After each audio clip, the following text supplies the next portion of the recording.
box, right click on Start and select System.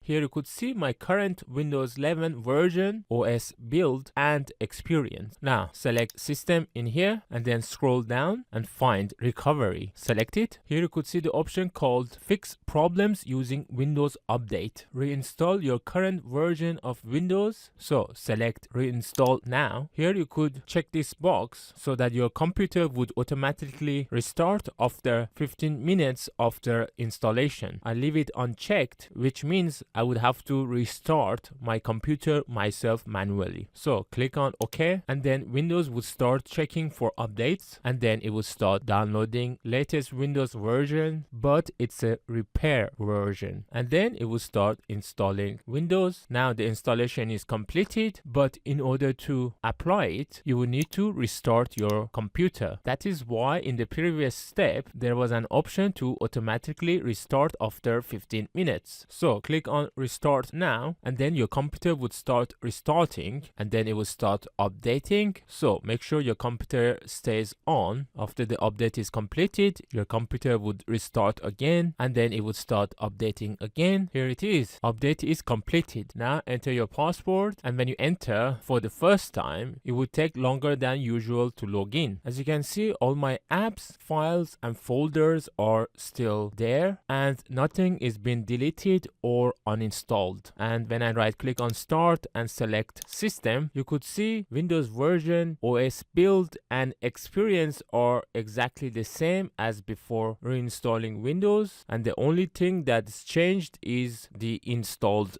date. So this is one of the great new features of Windows 11, which would save you lots of time and headache of reinstalling all the apps and software if you would have resetted your computer instead.